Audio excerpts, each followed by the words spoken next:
கிறிஸ்துவுக்கு எனக்கு அன்பானவர்களே, ஆண்டவருடைய திருப்பெயரிலே உங்களை வாழ்த்தி ஆசீர்வதிக்கிறேன். தேவனாகிய கடவுள் இந்த புதிய நாளின் நன்மைகளை மேன்மைகளை கொடுத்து நம்மை தாங்குவாராக. இந்த நாட்களிலே இறைவன் தந்த அற்புதமான கால சூழலுக்காக இறைவனுக்கு நன்றி செலுத்துகிறேன். தியானத்திற்காக ஒரு வசனத்தை உங்களுக்கு முன்பாக வைக்கிறேன். அது ஆமோஸ் தீர்க்கதரிசியின் புஸ்தகம் 5ஆம் அதிகாரம் 15வது வசனம். நீங்கள் தீமையை வெறுத்து நன்மையை விரும்பி. என் ஆண்டவர் தீமையை வெறுத்து நன்மையை விரும்பும்படியாய் சொல்லுகிறார். ஏனென்று சொன்னால், அவர் தீமையை காணாத சுத்த கண்ணர். என் தேவன் சுத்த கண்ணராய் இருக்கிறபடியினால தீமையை, பாவத்தை, அக்கிரமத்தை, அநீதியை அவர் வெறுக்கிறபடியினால என் ஆண்டவருடைய பிள்ளைகளாகிய நீங்களும் நானும் எதை வெறுக்க வேண்டுமோ அதை வெறுக்க வேண்டும் என்று சொல்லுகிறார். என் தேவன் he hates sin. என் ஆண்டவர் வெறுக்கிற இந்த பாவங்களை நாம் புரிந்து கொண்டு வாழ்க்கையை மாற்றிக்கொள்ள புதிய தடம்பதிக்க நாம் எத்தனைக்கும் பொழுது ஒரு வெற்றியின் இலக்கை காண முடியும். ஆண்டவர் எதை வெறுக்கிறார்? தீமை என்று சொல்லி ஒரே வார்த்தையிலே சொல்லுகிறோம். எவையெல்லாம் தீமைகள்? ஒவ்வொருடைய பார்வையிலும் ஒவ்வொரு விதங்களிலும் ஒவ்வொரு விதமான தீமைகளை நாம் காண முடியும்.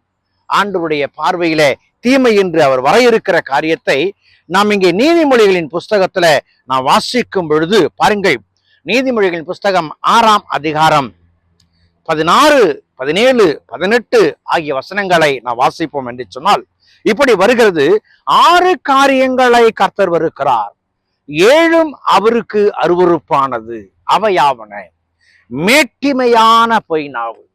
என் வாழ்க்கையில என்னுடைய தகுதிக்கு மிஞ்சி என்னுடைய உச்சரிப்பு வரும் என்று சொன்னால், என்னுடைய வார்த்தைகள் வரும் என்று சொன்னால், அந்த மேட்டிமையை ஆண்டவர் வெறுக்கிறார். அதை சொல்ல பயன்படுகிற பொய் நாவை ஆண்டவர் வெறுக்கிறார். அன்புக்குரிய விசுவாசிகளே, ஒருவேளை ஒவ்வொன்றாக நாம் பார்ப்போம் என்று சொன்னால் அநேக காரியங்களை இங்கே வர இருக்கிறதை நாம் பார்க்கிறோம். பாருங்கள், குற்றமற்றவர்களுடைய இரத்தம் சிந்துகிற கை. அநீதியான முறையிலே நன்மை செய்கிற மக்களை தவறுதலாகவோ அல்லது பர்பஸாகவோ, எனக்கு பிடிக்காது என்பதற்காகவோ அவருடைய இரத்தத்தை சிந்த வைக்கிற அந்த சூழல், அந்த கை ஆண்டவருக்கு அருவருப்பானது. நாவு அருவருப்பானது, மேட்டுமை சிந்தை அருவருப்பானது, இரத்தம் சிந்துகிற கை அருவருப்பானது, துர் ஆலோசனைகளை நினைக்கும் இருதயம் அருவருப்பானது, தீங்கு செய்வதற்கு தீவிரைத்து ஓடும் கால் அருவருப்பானது.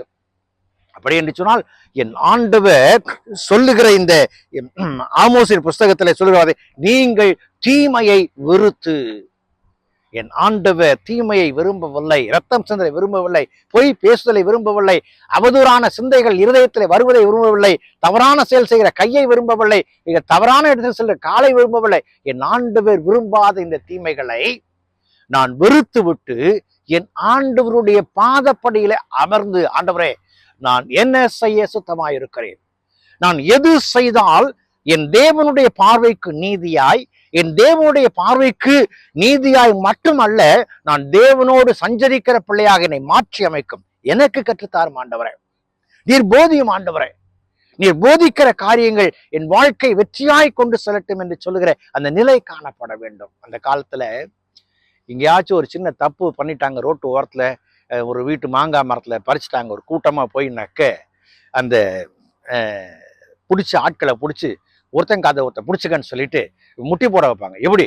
உன்னால நான் கெட்ட, என்னால நீ கெட்டன்னு சொல்லிட்டு. இன்றைக்கு பாவமும் மனிதனும் ஒருவரை ஒருவர் கெடுத்துக் கொள்ளுகிற சூழலை காணப்படுகிறது. என் ஆண்டவர் அந்த தீமையை வெறுக்கிறார், தீமை பேசுகிற நாவை வெறுக்கிறார், தீமையை சிந்திக்கிற இருதயத்தை வெறுக்கிறார், தீமை செய்கிற கையை வெறுக்கிறார், தீமை செய்கிற இடத்துக்கு சில காலை வெறுக்கிறார். என் தேவனுடைய வெறுப்பு இப்படி இருக்கிறது என்று சொன்னால், என்னுடைய சிந்தையில என் தேவன் காத்திருக்கிற காத்திருப்புக்கு பதில் செய்து என் ஆண்டவரை திரும்புவேன் என்று சொன்னால் வெற்றியான நிலைகளை என் தேவன் தருவார் என்பதில் எந்த ஐயங்களும் இல்லை. அந்த கிருபைகளை தேவனாகிய கடவுள் கொடுத்து நம்மை தாங்குவாராக. ஜெபம் செய்வோம். அன்பின் ஆண்டவரே, நீர் தீமையை வெறுக்கிறவர், தீமையை பார்க்க விரும்பாதவர். உம்முடைய பிள்ளைகளாகிய நாங்கள் உம்முடைய சாயலிலே படைக்கப்பட்டு நீர் ஊதின காற்றினாலே ஜீவ ஆத்மாவாய் இருக்கிற நாங்கள் எங்கள் ஆத்மாவை காத்துக்கொள்ள தீமையை விட்டு விலக எங்களுக்கு போதியும் சாமி. உம்மை புரிந்து கொண்டு அடியெடுத்து வைக்க உதவி செய்யும். எங்களை ஆசீர்வதியும். இயேசுவின் ஜெபிக்கிறோம் ஜெபங்கள் பிதாவே.